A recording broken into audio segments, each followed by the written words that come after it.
Okay, congratulations. You have your rendered masterpiece and it's on your drive. Let's double check this. I'm going to go into the folder, projects, still story, renders. There it is. There's your masterpiece file.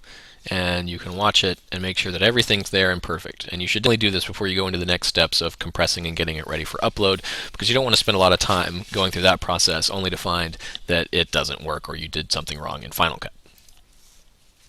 So now that we've got the masterpiece file, what we want to do is compress it to make it small enough to upload onto the internet.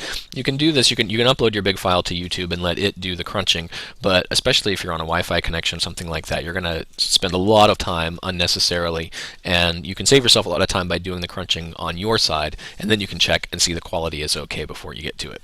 So to do this compression, we're going to use a program aptly titled Compressor, and that's in your applications folder, but as I've shown you before, you can use Spotlight and just look for compressor, and it should be the top hit. It should also be under applications, and we'll click on that.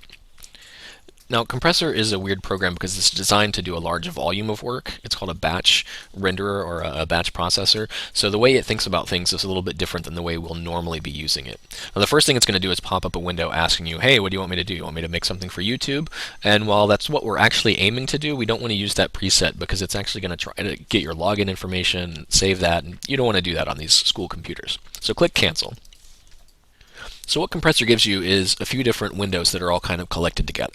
At the top, this is what's called the batch. This is where you can drag multiple files and multiple settings of the way you want it to compress it, and it'll do them all in one fell swoop.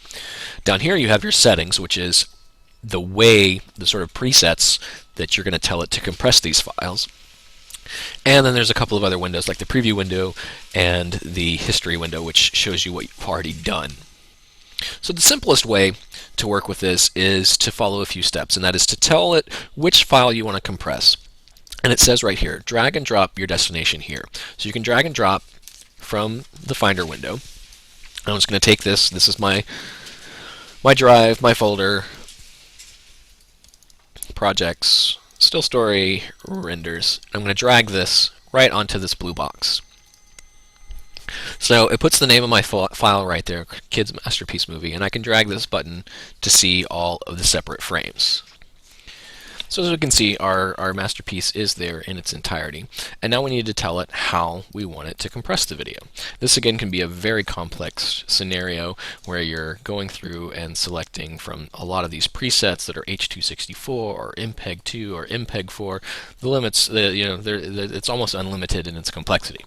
Fortunately, our search tool comes in handy again, and there is a preset for YouTube, which is a very good baseline for working with compressing video for the web.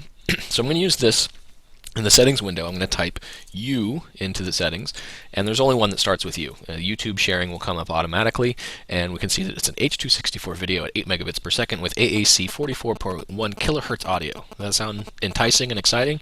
We can look at all the other details over here in the inspector window as well. Like I said, very complex. You could spend an entire quarter just studying compression technology. Fortunately, these presets work really well, and all we have to do is drag and drop the YouTube sharing setting onto the same box that has our video in it.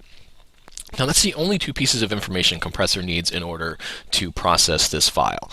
The third piece of information is optional, and that is where to put the output file.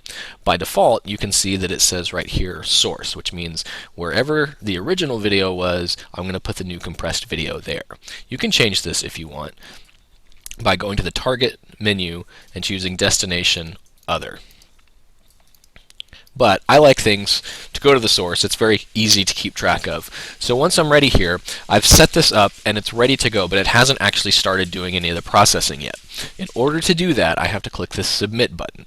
And again, this is where the program's a little bit wonky because it expects you to be working with lots and lots of videos. We're only doing one at a time, so this seems like an unnecessary number of steps. But we click submit, and it's going to bark at us and tell us that there's no title for this batch. We don't need to save the batch because there's only one entry in it, but if you had 30 videos with a bunch of different settings, you can imagine that you'd want to save that before you sent it off for processing in case anything happened.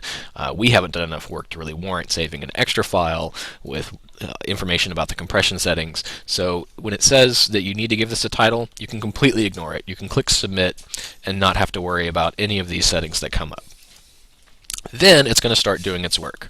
This shows up in yet another window, which is the history window down in the bottom right, and it'll give you a progress bar that tells you how far it is through the process of compressing your video. And you'll get a nice little successful note there when it's done. And at this point, you can quit out of Compressor.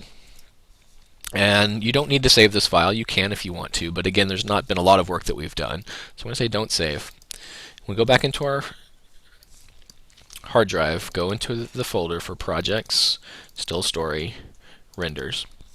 And because we told it to put the compressed video in the same place that our master video was, we're going to end up with a second file that's called Kids Masterpiece Master, and Compressor automatically adds the name of the compression preset that we used, called YouTube Sharing, to the end of it so that we know what is different about this video. Now you'll notice that there's something else very different. Our original master movie was 51 megs, and our compressed video is 5.1 megs, so it's a tenth the size of the original. You can imagine that this will upload much quicker, but if we open it up in the player, we shouldn't be able to tell a huge difference in quality. That's the beauty of the mathematics behind video compression these days, is it does a very good job at reducing the file size without compromising the image quality too terribly much. So there we have it, and we are now ready to upload a video to our YouTube account or Vimeo or any of our online services of choice.